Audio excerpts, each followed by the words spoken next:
आप सभी प्रभु प्रेमियों को मेरा प्यार भरा राधे राधे। इस वीडियो में हम चर्चा करेंगे एकादशी, श्रावण मास के शुक्ल पक्ष की एकादशी के संदर्भ में।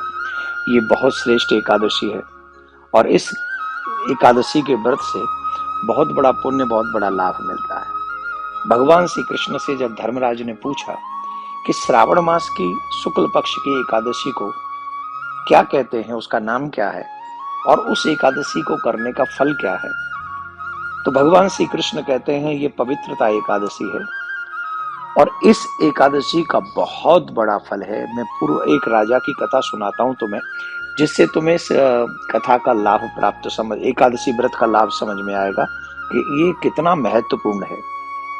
पूर्व समय में एक राजा महीपति राज्य किया करता था, जो वाकई बहुत धर्मात्मा था, धर्मपरायण था, सारे अच्छे कार्य वो किया करता था।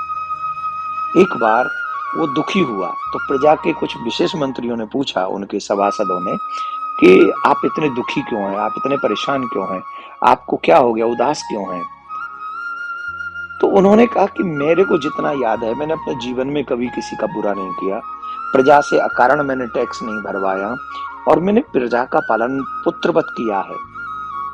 जैसे पुत्र का पालन करते हैं वैसे मैंने प्रजा का पालन किया है। ये सब मैंने धर्म अनुसार किया है, पर मुझे नहीं पता कि मेरे जीवन में एक दुख है और वो दुख ये है कि मेरे घर में अभी तक पुत्र क्यों नहीं है, और पुत्र न होने के कारण मेरे को बहुत दुख होता है। तब कुछ विद्वानों ने, ब्राह्मणों ने कहा कि आप चिंता मत कीजिए, हम आपके इस दुख का निवारण करने का प्रयास करेंगे।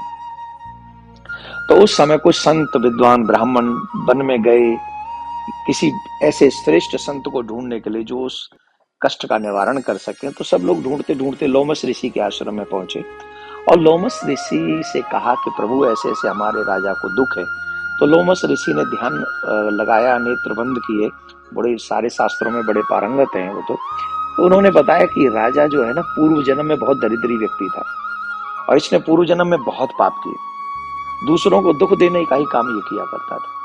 लेकिन एक बार क्या हुआ कि इसने, क्योंकि खाने को कुछ था नहीं इसके पास में, तो इसने एकादशी के दिन इसे कुछ खाने को नहीं मिला था, तो अनजाने में ये एकादशी का व्रत रह गया। द्वादशी के दिन ये भूखा प्यासा जंगल में भटक रहा था, तो जल पीने के लिए सरोवर पे गया और सरोवर पे जब ये जल पीने के लिए गया तो वहां गाय भी आई हुई थी। गाय जो आई थी वो गर्भवती थी और वहां जल पीना चाह रही थी, पर जब वो जल पीने लगा तो इसने उस गाय को भगा दिया वहां से।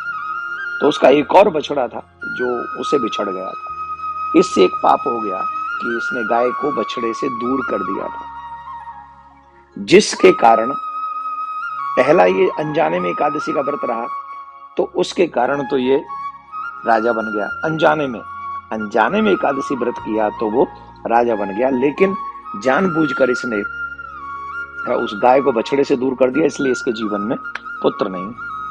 तुम लोग मिलकर श्रावण मास के शुक्ल पक्ष की एकादशी, जिसे पवित्र एकादशी कहते हैं, अगर तुम इसका व्रत करोगे तो निश्चित तौर पर और पूरा फल दोगे इस राजा को, तो इनको पुत्र हो जाएगा। और ऐसा ही हुआ, उन्होंने वो व्रत किया और उन्होंने सारा संकल्प करके फल राजा को दे दिया। ठीक 9 महीने बाद राजा के घर में एक बहुत सुंदर पुत्र हुआ, जिसके बाद इस एकादशी का नाम पुत्रदा एकादशी भी हो गया। इस एकादशी के विषय में आप ये समझ लीजिए कितना बड़ा इसका फल है। जाने अनजाने में भी व्रत किया तो वो व्यक्ति जो दरिद्र था, पापी था, अनेक प्रकार के दुष्ट कर्म करता था, वो राजा बन गया और फिर उस व्रत को किया तो पुत्र भी हो गया। कहते हैं जो व्यक्ति इसे जानबूझकर रखता है, नियम का पालन करता है, रात्रि जागरण करता है और ब्रह्मचर्य का पालन करता है, वो व्यक्ति निश्चित तौर पर वो व्यक्ति भगवान की कृपा को प्राप्त करता है, भोग भी मिलते हैं और अंत में मुक्ति भी मिलती है। तो 16 तारीख को हम एकादशी का व्रत करेंगे और पारायण समय जो रहेगा वो 17 तारीख को रहेगा। 5:30 बजे के बाद 7:50 तक हम लोग पारायण कर सकते हैं। तो आप सबसे मेरा निवेदन है, अपने बच्चों को अभी से, जो 7, 8, 9 साल के हो गए, उनको अभी से एकादशी व्रत कराने का प्रयास किया करें और आप जो स्वस्थ हैं वो सभी एकादशी का व्रत रखा करें।